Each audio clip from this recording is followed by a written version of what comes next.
10절을 보면 이제 하나님 나라의 비밀, 하나님 나라를 지금 알고 있다는 것을 우리는 알 수가 있습니다.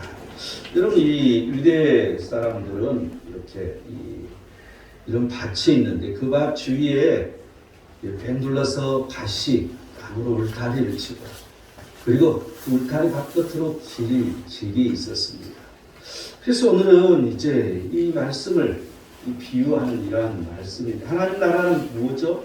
하나님이 통치하시는 거잖아요. 하나님의 말씀으로 통치하는 것.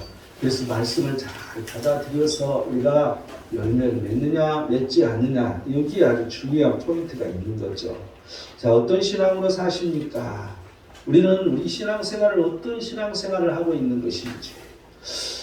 이제 첫 번째 5절을 볼까요? 씨를 뿌리는 자가 그 씨를 뿌리러 나가서 뿌릴세. 더러는 길가에 떨어지며 밟히며 공중의 새들이 먹어버렸고. 어떤 신앙으로 사십니까? 첫 번째는 길가 신앙. 여러분, 지금 이제 어떤 신앙 이렇게 내가 계속 말할 텐데 그건 자기 마음을 말하는 것입니다. 쉽게 말하면 우리 자신의 마음이 길가에 있는 거하고 똑같다는 거죠. 이 하나님 말씀이 떨어졌는데 그 말씀을 방치하고 나니까 이 마귀가 와서 전부 다 빼앗았다는 거죠. 여러분, 이것은 이 세상에 속한 이 세상 자연인과 같은 그런 사람 중에 하나라고 보여집니다. 이 길가 신앙인은 어떤 사람인가? 5절 하반절 말씀을 보면 밟히며 공중의 새들이 먹어버렸다는 거죠. 그 말씀이 항상 밟혔고 그 말씀이 항상 공중의 새들이 먹어버렸다. 그럼 이게 무슨 의미란 말입니까? 이 12절을 보니까 마귀가 가서 그들이 믿어 구원을 얻지 못하게 하려고 말씀을 그 마음에서 빼앗는 것이요. 이 마귀가 가서 말씀을 그 마음에 빼앗았다는 것이죠. 그런데 그러면 이 마귀의 목적은 무엇인가? 왜 그런 짓을 하냐는 것입니다. 믿어서 믿지 못하게 하는 거죠. 구원을 얻지 못하게 하기 위해서. 우리가 이 세상 그 끝날 예수 그리스도께서 오시는 그날에 우리는 그 구원을 이루지 못하도록 자꾸 방해하는 역할을 마귀가 한다는 것입니다. 또한 이 길가 신앙인의 문제점은 지금 어떻게 나타나고 있습니까? 첫 번째는 밟히도록 놔두었다는 거죠. 쉽게 말하면 말씀을 깨달으려 하지도 않고 방치했다는 거죠. 또한 두 번째는 공중의 새들이 먹도록 그냥 버려뒀잖아요. 이 마귀가 말씀을 빼앗도록 그냥 버려둔 거죠. 왜 그럴까요? 이 말씀보다 더 중요한 가치가 내게 있기 때문에. 여러분, 내가 가지고 있는 가치가 더 크면 말씀이 들리지 않습니다. 내가 가지고 있는 가치관이 이 말씀보다 더 중요한 것들이 있으면 그 말씀이 들리지 않는 것입니다. 이 길가 신앙인은 어떤 삶을, 그렇다면 어떤 삶을 그는 살게 된 것일까? 이 마가복음 5장 10절은 너희는 세상의 소금이 만일 그 맛을 잃으면 무엇으로 짜게 하리요? 그러면서 그런 말을 하잖아요. 다만 바뀌어버리려 사람에게 밟힐 뿐이라고. 밟힌 것인데 그 밟힌 것은 맛을 잃는 것이라는 거죠. 여러분, 이 길가 신앙인은 맛을 잃는 신앙인이 된다는 것입니다. 맛이 없다는 것. 크리스찬인데 어떠한 맛이 없어. 전혀 어떠한 크리스찬인지 아닌지 알 수가 없어. 이것도 아니고 저것도 아니고 이런 신앙인. 히브리서 2장 11절은 우리가 홀로 떠내려가지 않도록 함이 마땅하니라. 항상 떠내려가는 사람, 이 세상의 풍조에 떠내려가고, 이 사람이 이 말하면 여기에 입술려 떠내려가고, 저 사람이 저 말하면 그 말을 입술려 떠내려가는 말씀이 온전히 내 마음에 뿌리 박히지 않는 사람을 말해주고 있습니다. 또한 마가복음 13장 24절에서 26절을 보면 원수가 와서 곡식 가운데 가라지를 덧뿌리고 갔더니, 원수가 가라지를 뿌리고 가서 결실하지 못하도록 했다는 것입니다. 늘 마귀의 유혹거리가 되는 사람들, 쉽게 말하면 덫에 걸리는 사람입니다. 이 말은 무슨 말이냐면 항상 예수관을 가지고 있는 사람이고, 예수 그리스도를 믿으면 달라져야 되는데 변화가 없어서 예수관대로 사는 사람, 또한 이 세상의 생각대로만 사는 사람, 이런 사람을 말해주고 있습니다. 또한 야고보서 1장 23절에서 24절을 보면 그는 거울로 자기 생긴 얼굴을 보는 사람과 같아서 제 자신을 보고 가서 그 모습이 어떠했는지를 곧 잊어버리거든요. 거울을 보면 자기 얼굴을 보잖아요. 그럼 자기 얼굴이 이쁘게 생겼네. 오늘은 좀 거칠하네. 내 지금 얼굴에 상처가 났네? 뭐 이런 걸 다 알 수 있는데 곧 보고 잊어버린 사람과 똑같다는 것입니다. 이 말은 무슨 말이에요? 자기가 누구인지 모르고 사는 신앙인을 말해주고 있습니다. 여러분, 내가 누구입니까? 이걸 분명히 알아야 돼요. 나는 누구입니까? 분명히 우리는 이 교회 안에서, 교회 공동체에서 예배드리면서 알아야 되는 거죠. 그런데 그걸 알지 못한다는 것입니다. 말로는 안다 하지만 전혀 상관없는 그런 삶 속에 사는 이 사람을 말해주고 있습니다. 나는 누구입니까? 여러분, 혹시 내가 누구인지 모르는, 자신이 누구인지 모르는 신앙인은 아닙니까? 이런 사람은 맛을 잃은 신앙이라고 말합니다. 또한 이 맛을 잃고 이 사는 그 이유는 항상 말씀을 마귀에게 빼앗기고 살기 때문에 그 말씀이 내 마음에서 자라나지 않는 거죠. 내가 성장하지 못하는 그런 사람 중에 하나라고 보여집니다. 여러분, 이런 사람은 거짓 신앙인, 거짓 신자라고 우리는 말합니다. 여러분, 오토바이 신자라고, 쓸데없는 말을 많이 하는 신자를 오토바이 신자라고 그렇게 말한다고 해요. 또 교회 등록을 안 하고 이 교회에, 저 교회에 돌아다니는 그러한 사람들이 있대. 그런 사람은 유람선 신자라고 말한다고 해요. 또 교회 안에서만 신자고 세상에 나가면 세상 사람인 사람, 이런 사람은 박쥐 신자라고 말한다고 해요. 설교 들을 때는 충만한데 교회 문 밖에만 나가면 식어버리는 그런 사람들, 여러분, 이런 사람은 냄비 신자라고 그렇게 말한대요. 또 1년 내내 낙을 들이받는 신자들, 그냥 내내 들이받기를 좋아하는, 염소가 그러잖아요. 염소가. 그런 사람이 염소신자라고 말한다는 거죠. 곤란한 일이 생기면 밑바람처럼 쏙 빠졌다가 해결되면 나타내는 그런 신자들이 있다. 이런 사람들은 미꾸라지 신자라고 말한다고 합니다. 일종의 이런 사람들인 것이죠. 전혀 신앙인인지 신앙인이 아닌지 구별이 안 가는 사람, 세상에 나가면 세상 사람과 똑같고 교회만 오면 그냥 신자인 척하고 예배드리는 이런 사람이 길가 신앙을 가졌다고 우리는 말합니다. 어떤 신앙으로 사십니까? 두 번째 6절을 볼까요? 더러는 바위 위에 떨어지되 싹이 났다가 습기가 없으므로 말랐고 싹이 났다가 습기가 없으므로 말랐다고 지금 말해주고 있잖아요. 이 두 번째는 이 바위 신앙입니다. 바위 신앙이니까 좋을 것 같아. 그죠? 그런데 자기 마음이 바위라는 거야. 자기 마음이 바위면 어떻게 돼요? 완고한 거죠. 아주 목이 곧은 거죠. 고집이 아주 센 사람을 말하는 것이죠. 이 바위 신앙인은 어떤 신앙인일까요? 13절을 볼까요? 바위에 있다는 것은 말씀을 들을 때 기쁨으로 받으나 뿌리가 없어 잠깐 믿다가 시련을 당할 때 배반하는 자요. 말씀을 들을 때는 기쁨으로 받는다는 거죠. 아멘 하고 잘 받아들인 것 같은데 뿌리가 없어서 잠깐만 신앙이라는 거예요. 그때뿐이라는 것입니다. 작심삼일이란 말이 있잖아요. 그래서 그냥 그때만 그냥 신앙인 것 같이 움직이다가 달라진다는 것이죠.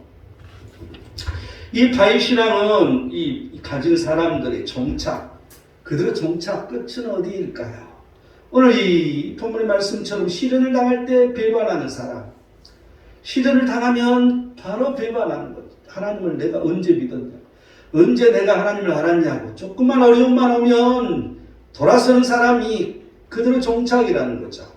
이 바위 신앙의 문제점은 그럼 무엇일까요? 마태복음 13장 5절 6절은 병행 구절입니다. 지금 오늘 이 본문의 말씀과 이 똑같은 그러한 이 말씀을 다르게 표현하고 있는데 그 마태복음 13장 5절에서 6절 중에 6절을 보면 해가 돋은 후에 가서 뿌리가 없으므로 말랐고, 중요한 것은 싹은 났다는 것이죠. 그 신앙이 됐다는 것이죠. 두 번째는 해가 돋아서 뿌리가 없어 말랐다는 거죠. 지금 오늘 본문의 말씀은 습기가 없다고 지금 표현을 해주고 있습니다. 그런데 뿌리가 없어서 해가 돋으니까 뿌리가 없어서 말랐다는 거죠. 이 바위 신앙을 가지면 그렇다면 그런 사람은 어떤 결과를 가진다고 그랬어요? 넘어지는 것이죠. 말씀으로 인해서 환난이나 어떠한 박해가 있으면 그냥 넘어져. 이게 마태복음 13장 20절에서 21절에 그렇게 말하고 있습니다. 말씀으로 말미암아 환난이나 박해가 일어날 때에는 곧 넘어지는 자요. 항상 야 너 예수 그리스도 믿어? 그래서 불리익이 오면 그냥 넘어지는 거예요. 나한테 뭔가 불리익이 오는 것 같으면 그냥 돌아서는 사람들. 이런 사람들이 이 바위 신앙이라고 우리는 말합니다. 이 이 바위신앙을 가지면 이 첫째는 넘어지는 그런 일이 일어나는 거고, 두 번째는 이제 이 에레미야서 5장 3절을 보면요, 주께서 그들을 치셨을지라도 그들이 아픈 줄을 알지 못하며 그들을 멸하였을지라도 그들이 징계를 받지 아니하고 그들의 얼굴을 바위보다 굳게 하여 돌아오기를 싫어하므로. 여러분, 이 바위신앙을 갖는 사람은 주께서 치셔도 아픈 줄 모르는 거죠. 하나님은 사랑이시고 하나님은 인자하신 하나님이셔요. 그래서 우리가 바른 길로 가지 못하면 치시는 것이죠. 그럼 여러분, 환난을 당하는 일도 있을 것이고 또한 자녀가 아픈 일도 생기는 것이고, 여러분 그러할 때 깨달아야 돼. 아, 내가 잘못했구나. 그리고 빨리 돌아서야 되는데 아픈 줄도 모른다는 것이죠. 또한 주께서 멸하여도 징계를 받지 않는다는, 자기를 망하게 하는데도 하나님께서 자기에게 그러신 줄을 모른다는 것입니다. 바로 돌아가야 되는데, 돌아오라고 하나님은 그렇게 하셨는데 그걸 깨닫지 못하고 자기가 망했는데도 불구하고 그게 징계라고 생각지 않는다는 것이죠. 늘 하나님은 사랑이라고만 생각하는 거죠.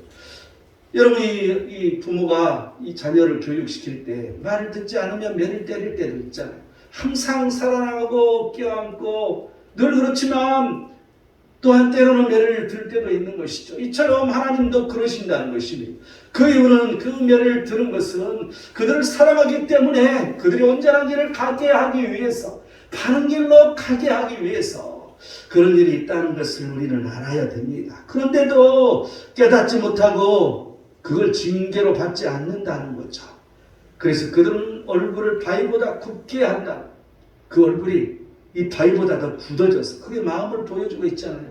그 마음이 아주 굳어져서 돌아오기를 싫어한다는 거죠. 회개하지 않는다는 거죠. 돌이키지 않는다는 거죠. 자신을 바꾸지 않는다는 것을 말해주고 있습니다. 하나님께서 원하시는 것은 내 자신이 바꿔주는 것을 말해주고 있는데, 항상 자기 뜻대로, 내 마음대로, 내 하고 싶은 대로 늘 그렇게 살기 때문에 그 자신의 마음이 굳어진다는 것입니다.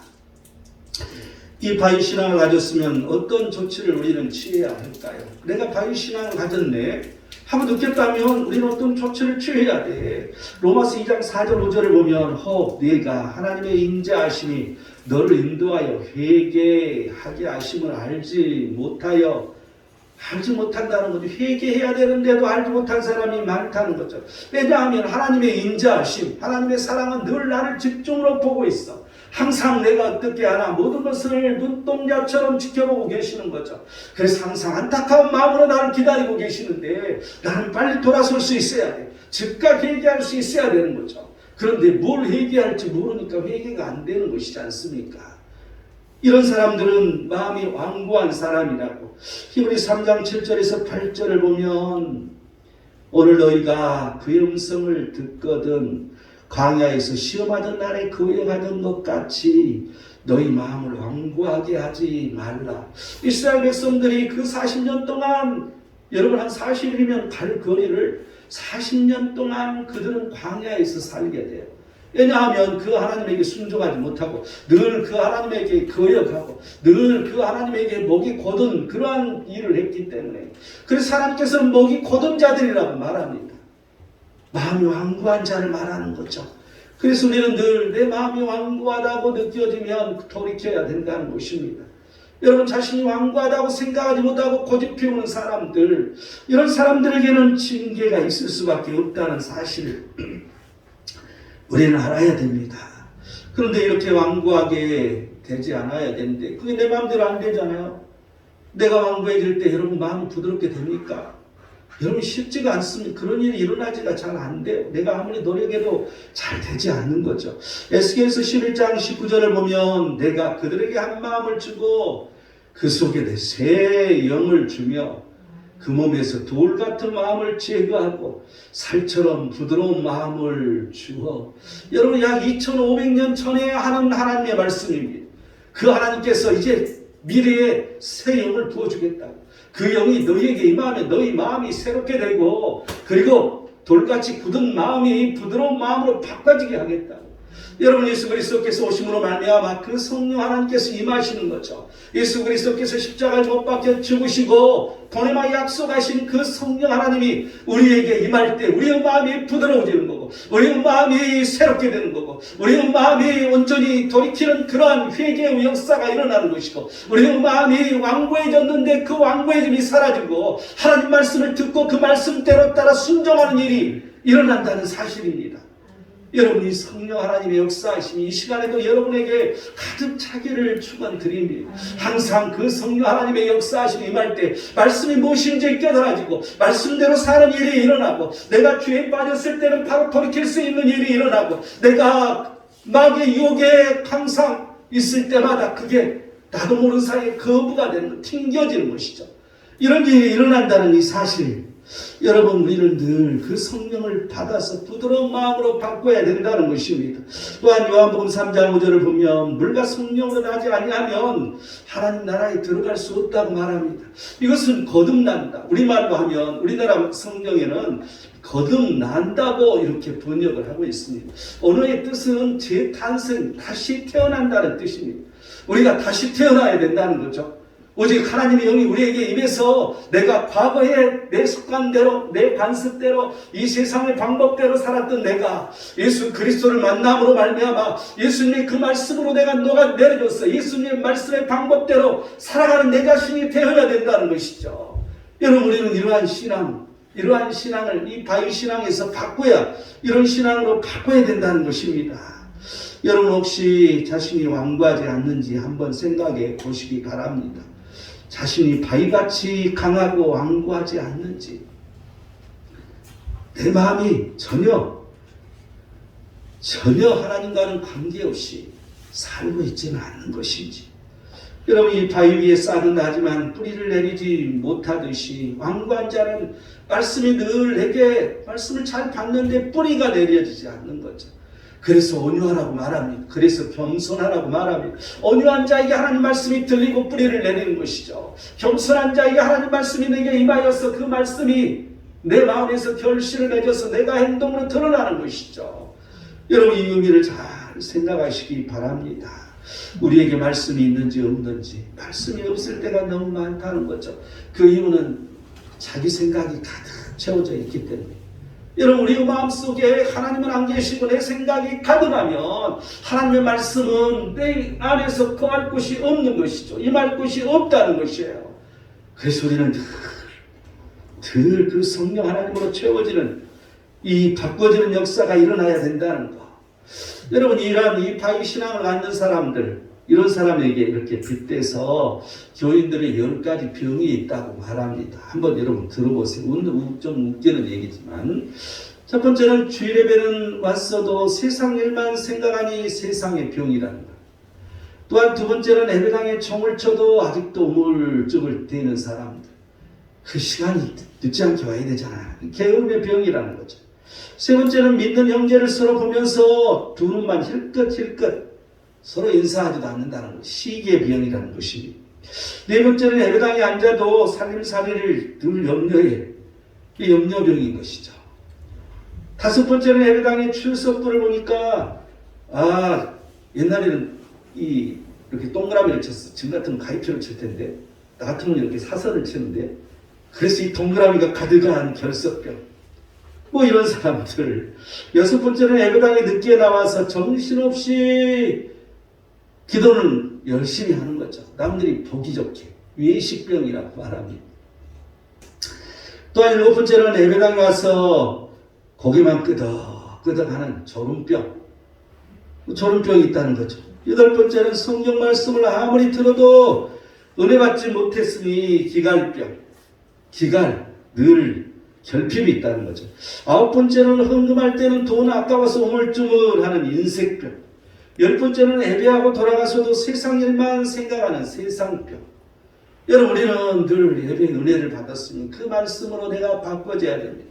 그 말씀대로 살려고 노력을 해야 되는 것이죠. 그런데 땡 하고 교회에서 나가면 아무 상관없이 오직 그 세상에 젖어 산다는 거죠. 세상병이라는 것입니다.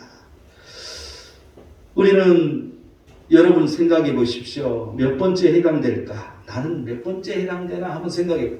뭔가 하나씩 걸리는 것은 있을 것 같아. 다 100% 100점, 100점 서들어. 뭔가 한두 가지는 아무리 열심히 해도 걸리는 게 있을 것 같아요. 우리는 이 100점이 되려고 노력해야 되는 것이죠. 어떤 신앙인으로 사십니까? 세 번째, 7절 보면 더러는 가시떨기 속에 떨어짐에 가시가 함께 자라서 기운을 막았고, 세 번째는 어떤 신앙인가? 가시떨기 신앙이라는 거죠. 이 가시떨기 신앙은 어떤 신앙을 말하는 것인지 14절은 말해주고 있어요. 가시떨기에 떨어졌다는 것은 말씀을 들은 자이나 지내는 중 이생의 염려와 재물과 향락의 기운이 막혀 온전히 결실하지 못하는 자여. 여러분, 말씀을 듣는 신앙이죠. 그렇죠. 말씀을 잘 듣고 있어. 그런데 이 막는 기운이 있다는, 막히는 게 있어. 그 막히는 게 무엇이냐는 거죠. 그게 바로 이제 이생의 염려. 이생의 염려라고 말해주고 있잖아요. 그런데 마가복음 4장 18절에 19절이 동일 구절이에요. 같은 구절인데 거기는 더 구체적으로 나와 있어요. 세상의 염려와 재물의 유혹과 기타 욕심이 들어와 말씀을 막아 결실하지 못하게 하는 자여. 이 말씀이 있는 가시떨기 이 신앙, 그 신앙인들은 말씀은 듣는 신앙이고 또한 이 가시가 함께 자라나는 신앙인이고 그렇기 때문에 온전히 결실하지 못하는 신앙인인데, 그런데 그들이 왜 결실을 못하는 것인가? 이게 첫 번째가 이생의 염려라고요. 세상의 염려죠. 항상 세상의 염려를 가지고 살기 때문에 여러분, 그런 사람에게는 빌립보 4장 13절 말씀처럼 내게 능력 주시는 자 안에서 내가 모든 걸 할 수 있느니라. 여러분, 아무리 어려운 일이 있어도 오직 그리스도 안에 내가 거할 때 그 능력 주시는 자 안에서, 그리스도 안에서 내가 못할 일이 없다는 것이죠. 무슨 일이든지 다 할 수 있다는 거죠. 여러분, 이 믿음이 있는 자는 이생의 염려가 없는 것입니다. 여러분, 내일 일을 위하여 염려하지 말라고. 내일 일은 내일이 염려할 것이라고. 왜 내일 일어날 일을 지금 염려하고 있느냐고. 예수님은 말씀하십니다. 마태복음 6장 14절에 말씀해주고 있죠. 그렇기 때문에 우리는 염려할 필요가 없다는 거죠. 오직 그리스도 안에 거하여서 우리가 염려가 있을 때는 기도하면 되는 것입니다. 그런데 기도에도 염려가 오는 것이거든요. 그 믿음이 없기 때문에, 하나님께서 함께 하신다는 믿음이 부족하기 때문에, 그럴 때는 내가 믿음이 이루어질 수 있도록 우리는 또한 기도해야 되겠죠. 그때 하나님께서 내게 평안을 주시고 평강에 하나님께서 내게 임하실 때 이런 염려가 사라진다는 거예요. 그런데 이러한 체험을 하지 못하면 늘 걱정, 이것만 가지고 사는 것이죠. 여러분, 지금 당장 무슨 일이 일어나지 않는다 할지라도 우리는 먼 미래를 보면서 우리는 하나님께서 함께 해주실 것이라는 믿음을 가지고 기도하는 거죠. 내가 어느 목사님이 이제 요양병원에 계셔서 내가 신방을 받던 기억이 납니다. 그분은 이제 원로 목사님이 되셔서 이제 목회를 아주 오랫동안 하시다가 이제 후배에게 물려주고, 그리고 이제 이 병이 이제 나서 이제 죽을 때가 되신 거죠. 그래서 그 요양병원, 아주 시골에 있는 요양병원이었는데 거기를 내가 방문한 기억이 나요. 그런데 거기를 방문하는데 이제 들어가기 전에 이제 절차가 있잖아요. 그런데 이 들어가기 전에 이제 이렇게 밖을 내다보니까 그 밖에서 어느 자매가 둘이 이렇게 이 그네에 이렇게 둘이 앉아 있더라고요. 그래서 그네에 둘이 앉아서 손을 잡고 찬송을 부르고 있었어요. 그래 참 은혜가 되더라고요. 참 은혜로운 찬송을 부르는데 보니까 동생이 이 병이 온 거야. 지적 병이 왔어. 그래서 말이 어눌하고 정신이 온전하지 못하는 거죠. 근데 언니가 이제 면회 와서 그 동생에게 하나님 말씀을 전하고 찬송을 같이 부르더라. 그런데 내가 참 가슴이 아팠어. 야, 저 아이가 병이 고쳐질까? 저 아이가 저러다가 죽는 거 아닐까?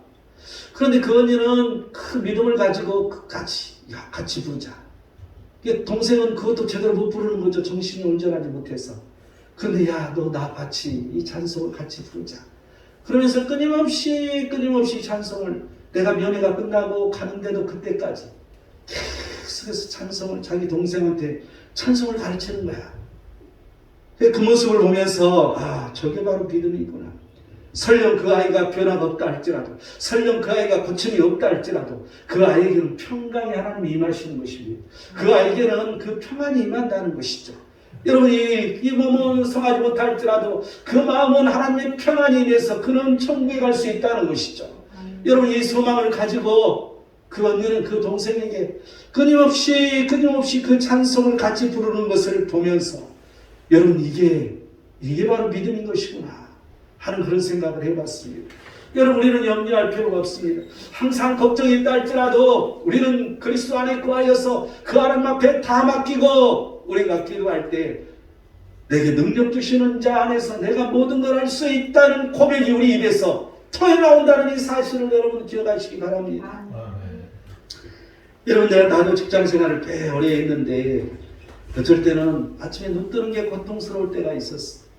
정말 너무 힘든 일, 정말 뭔 일이 이게 해결을 될 수 있을까?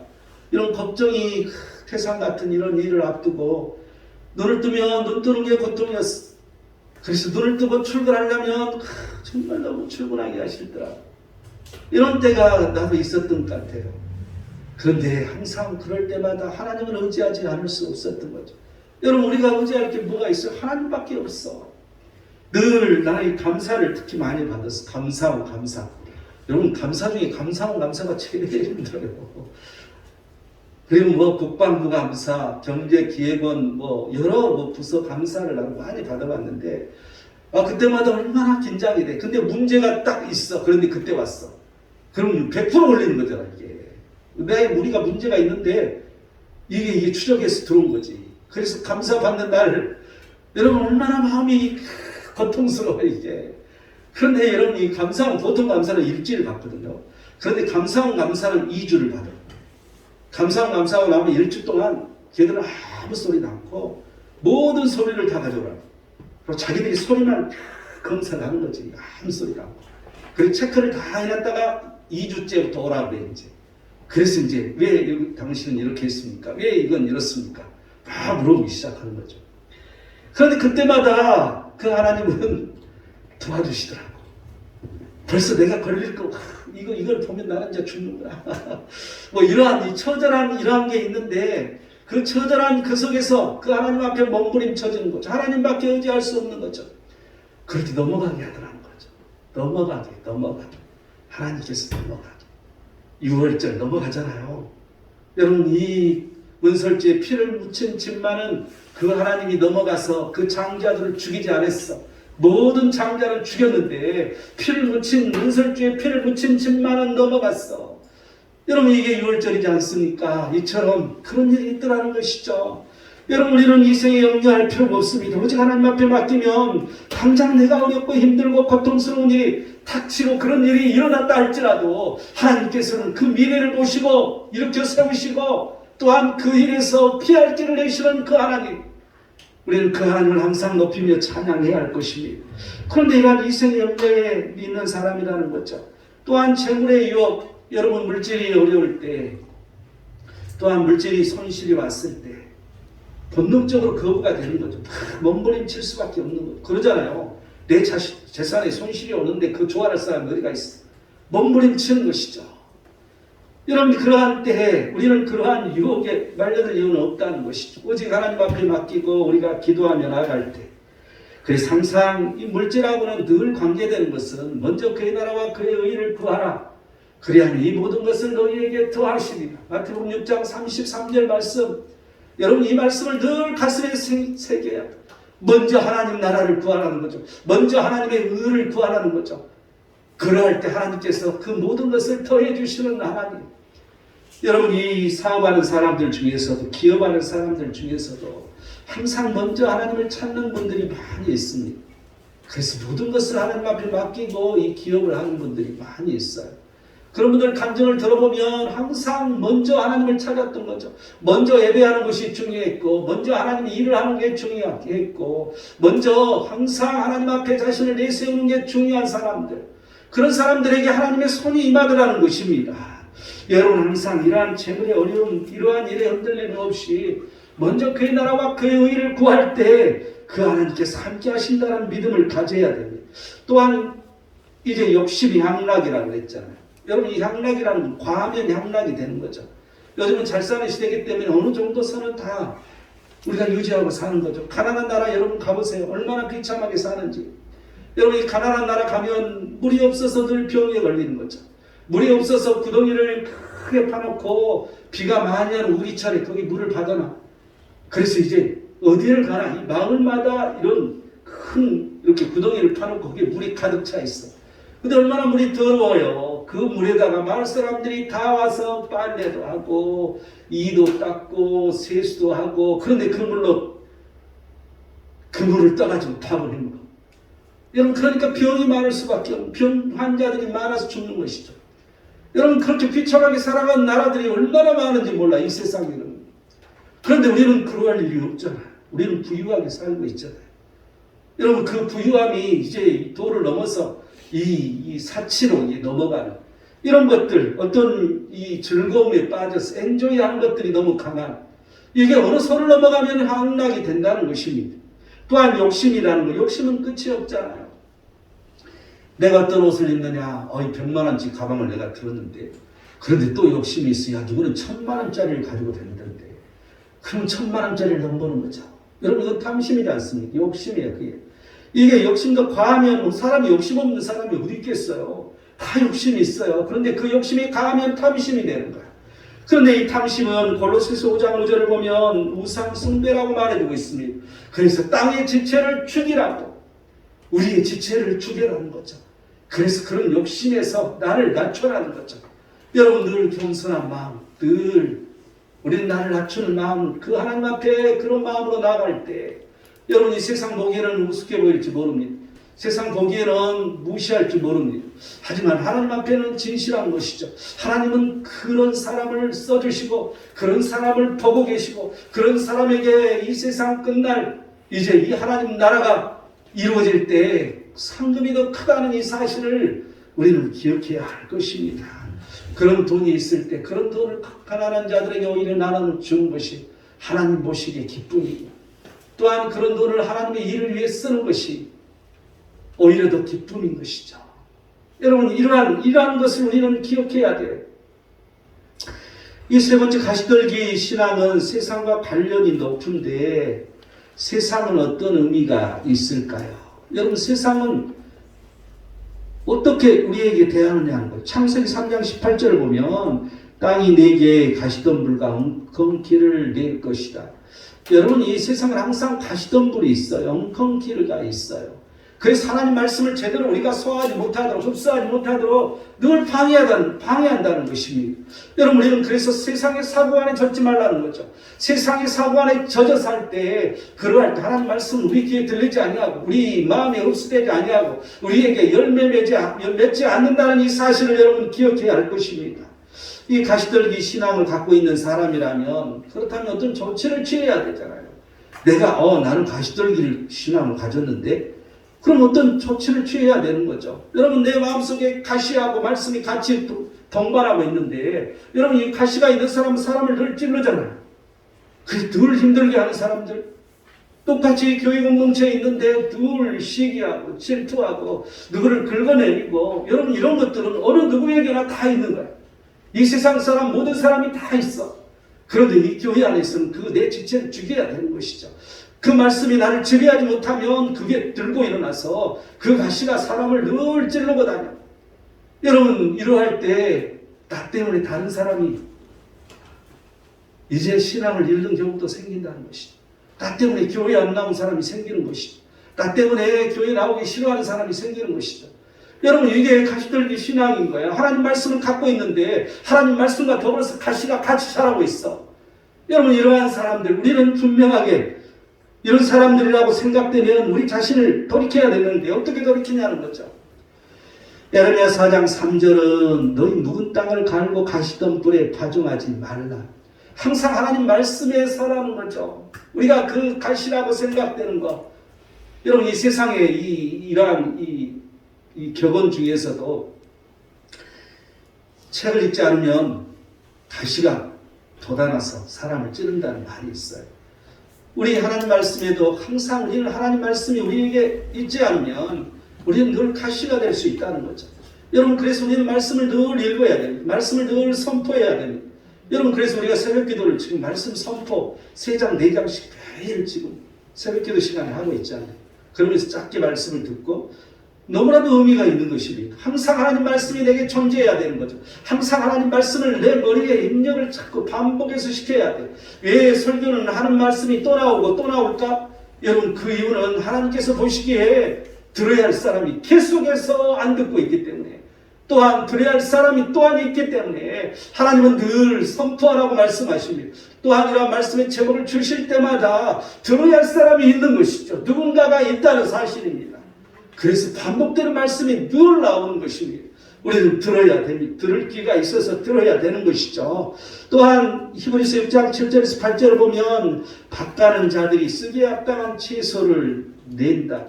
여러분, 쓰기에 합당한 채소를 내는 사람이 되어야 돼. 채소는 모든 사람이 먹는 거잖아요. 이처럼 우리가 모든 사람이 다 좋게끔 만들어야 돼. 나로 말미암아, 내 쓴뿌리로 말미암아 힘든 사람이 없도록, 나를 통해서 많은 사람이 도움을 받을 수 있도록, 나를 통해서 많은 사람들이 신앙인이 되며 온전한 그리스도인이 되며 내가 길잡이가 되는 사람이 되어야 되는데, 뭔가 신앙이 잘하는 사람을 가시로 찔르는 그런 사람이 돼서는 안 된다는 거죠. 그래서 늘 쓰기에 합당한 채소가 되어야 된다는 이 사실. 또한 누가복음 21장 34절을 보면 방탕함과 술 취함과 생활의 염려로 마음이 둔하여지고 뜻밖의 그날이 덕과 같이 너희에게 임하리라. 여러분, 항상 염려하고 방탕하고 이런 사람이 스스로 조심하지 않으면 마음이 둔해진다는 것입니다. 우리의 마음이 둔해지니까 하나님 말씀이 들리지 않는 거죠. 우리의 마음이 둔해지니까 하나님 말씀이 내 마음에 정착하지 못하는 것이죠. 우리의 마음이 둔해지니까 늘 하나님 말씀을 거부할 수밖에 없는 것이죠. 그래서 방탕과 그 염려 이런 것에서 이겨내라는 것이죠. 잠언 1장 22절에서 23절을 보면, 특히 23절을 보면 나의 책망을 듣고 돌이키라. 보라, 내가 나의 영을 너희에게 부어주며 내 말을 너희에게 보이리라. 보인다는 거예요. 돌이켜라. 돌이키기만 하면 하나님이 영을 부어주신다는 거야. 그런데 그때 말씀이 보인다는 것이죠. 하나님이 영이 내게 임하면 하나님 말씀이 보인다는 거야. 여러분, 이 의미는 깨닫는다는 의미잖아요. 이 의미는 그 말씀대로 내가 산다는 의미잖아요. 여러분, 우리가 돌이키는 게 중요하다는 것입니다. 늘 내가 뭔가 잘못됐을 때 하나님 앞에 돌이키는 그 일이 중요하다는 거죠. 그러할 때 성령이 임한다. 그러할 때 그 성령이 임하면 말씀이 보인다. 여러분, 하나님의 말씀이기 때문에 틀림없이 일어나는 현상이라는 것입니다. 내 마음속의 말씀과 가시가 함께 자라고 있지 않는지 여러분 돌이켜보시기 바랍니다. 이 자신이 가시 같은 사람은 아닌지 살펴보시기 바랍니다. 이 자신이 가시 같은 사람이라면 성령을 받아야 됩니다. 돌이켜서 성령을 받아야 되는 거죠. 회개할 때 성령이 역사합니다. 항상 돌이키기를 바랍니다. 그럴 때 말씀이 보여진다는 거죠. 말씀이 보여질 때 내가 달라진다는 것입니다. 내가 바꿔진다는 이 사실을 여러분 기억하시기 바랍니다. 마지막으로 어떤 신앙으로 사시니까 네 번째 15절을 볼까요? 좋은 땅에 있다는 것은 착하고 좋은 마음으로 말씀을 듣고 지켜 인내로 결실하는 자니라. 네 번째는 좋은 땅의 신앙이라는 것이죠. 이 좋은 땅 신앙의 바탕은 뭐라고 그랬어요? 15절을 보니까 좋은 땅에 있다는 것은 착하고 좋은 마음으로 말씀을 듣고 지켜 인내로 결신하는 자라고. 착하고 좋은 마음을 갖는 사람. 여러분, 이 착하다는 것, 그 선하다. 여러분, 이 선이라는 것은 하나님이잖아요. 그래서 우리는 하나님의 마음을 갖는 걸 말해요. 하나님이 거룩하시니까 너희도 거룩하라 그랬고, 하나님이 선하시니까 너희도 선하라 그랬고, 하나님이 선한 일을 원하시기 때문에 너희도 선한 일을 하라고 그러셨고, 우리는 늘 그 선이, 이 좋은 마음이 우리 바탕이 되어야 돼. 그게 바로 온유일 것이고, 그게 바로 우리가 항상 성령의 열매, 사랑과 화평과 자비와 양성과 인내와 온유와 충성과 희락과 절제 열매를 우리가 늘 이 속에 있어야 돼. 절제할 줄 알고 오래 참을 줄 알고, 또한 늘 그 하나님의 영이 임하면 우리가 기쁜 것, 희락이 늘 있다는 것이죠. 여러분, 희락으로 우리는 살아가야 됩니다. 그러할 때 모든 걸 이길 수가 있어. 우리의 마음에 희락이 가득 넘칠 때 뭔가 감정의 대립이 있어도 그게 넘어갈 수가 있고요. 또한 뭔가 내 장애물이 많다 할지라도 그걸 이겨낼 수 있는 원동력이 되는 것을 여러분 잊지 마시기 바랍니다. 항상 성령이 임하면 내게 그러한 기쁨이 있는 것이죠. 성령의 기쁨, 내가 즐거운 오락을 해서 기쁜 게 아니라, 내가 어떠한 스포츠를 해서 기쁜 게 아니라 오직 그 하나님의 영이 내게 임함으로 말미암아 내가 하는 일마다 기뻐지는 것이죠. 내가 스포츠를 해도 기뻐지고, 내가 공부를 해도 기뻐지고, 내가 사업을 해도 기뻐지고, 내가 직장 생활을 해도 기쁨을 할 수 있는 그 모든 원동력, 그게 바로 성령의 역사하신 이 성령의 열매라는 이 사실을 여러분 기억하시기 바랍니다. 이 착하고 좋은 마음이 있는 신앙인은 이 말씀을 듣고 지킬 때 결실한다고 그러잖아요. 또한 인내할 때, 여러분 인내라는 건 점진적 성화라고, 전문적 영어로는 점진적 성화라고 말해주고 있어요. 내가 말씀을 잘 지키고 사는데 내가 안 바꿔지는 것 같아. 아, 나는 안 되는가 봐. 아, 나는 도저히 교회 다닐 사람이 아닌가 봐. 아니라는 거죠. 조금씩 바꿔져. 이게 점진적 성화라고 해요. 하나님의 영이 임하면 내가 단번에 안 바꿔져. 물론 그건 급진적 성화라는 게 있는데 그런 경우도 있어요. 그런데 대다수는 조금씩 내가 바뀌는 거죠. 그 실망할 필요가 없다는 것입니다. 우리는 오래 참음으로 나를 기다려야 돼. 하나님께서도 오래 참음으로 우리를 기다리고 보고 계시는 거죠. 이처럼 내 자신을 내가 참고 기다리고 보는 것이죠. 여러분, 내가 조금씩 바꿔질 때 하나님은 그때마다 기뻐하시고 박수를 칠 걸 믿습니다. 이 좋은 땅은 말씀을 받아들여서 결신하는 것이라고 했는데, 말씀은 항상 우리에게 뭐라고 말하고 있는가? 잠언 8장 1절 보면 지혜가 부르지 아니하느냐, 명철이 소리를 높이지 아니하느냐. 이 지혜와 명철은 말씀이거든요. 우리를 말씀이 부른다는 거야. 말씀이 우리를 소리를 높여서 지금 내게 말하고 있다는 것이죠. 또한 예레미야서 25장 4절은 그의 모든 종 선지자를 너희에게 끊임없이 보냈으나 너희가 순종하지 아니하였으며 귀를 기울여 듣지도 아니하였다고. 여러분, 이 구약성경에 역사적으로 그때마다 선지자를 보냈는데 그 선지자를 통해서 하시는 하나님의 말씀을 모두 듣지 않았다는 것입니다. 그래서 오히려 죽이기까지 했잖아요. 그래도 또다시 선지자를 보내고 또다시 선지자를 보내고, 이처럼 끊임없이 말씀을 우리에게 들려주신다는 것입니다.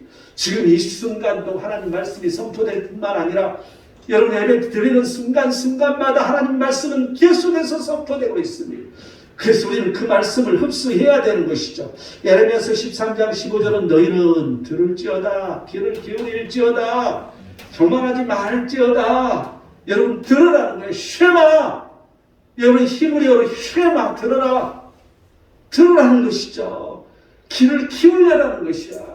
교만하지 말라는 거야. 왜 그런지 아세요? 잠언 20장 12절은 듣는 귀와 보는 눈은 다 여호와께서 지은 것이라. 여러분 이 귀를 들으라고.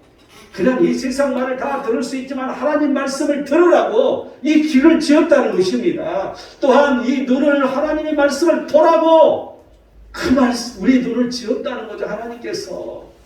여러분 우리는 이 들을 귀가 있고 보는 눈이 있다는 것입니다. 그래서 듣고 기울여 귀를 교만하지 말고 그 말씀대로 움직여라는 것이죠. 이 착하고 결실하는 좋은 땅 신앙에게 그런 사람에게 어떤 증상이 나타나는 것인가? 요한복음 1장 12, 13절을 보면 하나님의 자녀가 된 권세를 주었다고. 하나님께 낳은 자라는 거죠. 우리는 하나님께 낳은 자가 돼. 그래서 하나님의 자녀가 되는 거죠. 그런데 그 하나님의 자녀의 권세가 있다는 거야. 예수 그리스도께서 이제 십자가에 못 박혀 죽으시고 그리고 부활하셔서 나타나셔서 하시는 말씀이 내가 아버지의 권세를 받았다. 여러분 그래서 우리가 예수 그리스도 그 이름으로 명하는 일이 이루어진다는 것이죠. 그럴 때마다 하나님의 능력이 드러날 수 있다는 것입니다. 이러한 믿음이 있는 자들에게는 일어나는 거죠. 하나님의 권세를 우리는 사용할 수 있다는 사실을 여러분 기억하시기 바랍니다. 에베소 2장 10절은 그리스도 예수 안에서 선한 일을 위하여 너희를 지었다고. 여러분 우리는 그 하나님께서 우리를 창조하신 이유가 선한 일을 위해서 지었다는 거죠. 여러분 이 선한 일은 첫 번째는 하나님의 일이 될 것입니다. 또한 두 번째는 우리가 아픈 자를, 고통받는 자를, 힘든 자를, 어려운 자를 우리가 돌보고 함께하는 그러한 일이 될 것입니다. 또한 골로새 1장 10절은 우리 이 말씀은 너무나도 설교 시간마다 나오죠. 주께 합당하게 행하라고. 하나님 앞에 합당하게. 내가 하나님 보시기에 합당하냐 합당하지 않느냐. 여러분이 좋은 땅에 거한 사람, 좋은 마음을 갖고 내가 온유하고 겸손한 사람은 그런 하나님 앞에 합당한 일을 할 수 있다는 것입니다. 결론을 맺겠습니다. 여러분은 어떤 신앙을 가졌습니까? 말씀을 먹지 않고 방치하다가 마귀에게 말씀을 빼앗기는 길가 신앙은 아닙니까? 또한 말씀을 기쁨으로 받지만 시련이 오면 바로 배반하는 바위 신앙은 아닙니까? 말씀을 듣지만 세상의 염려와 유혹만 있으면 결실을 맺지 못하는 가시떨기 신앙 아닙니까? 말씀을 듣고 결실을 맺어 주께 합당하게 행하는 좋은 땅 신앙입니까? 여러분 되새겨보고 돌이켜서 바꿔주는 역사가 일어나기를 축원드립니다. 기도하겠습니다. 하나님은 사랑이셔서 오늘도 말씀하시니 우리가 진실로 돌이키는 역사가 일어나게 하시고 진실로 되새겨봐서 우리가 바꿔주는 역사가 일어나게 하시옵시고 진실로 하나님께 합당하게 행하는 좋은 땅 신앙을 갖는 우리 모든 자들로 하나님 축복하시옵소서. 거룩하신 예수 그리스도의 이름으로 기도드립니다. 아멘.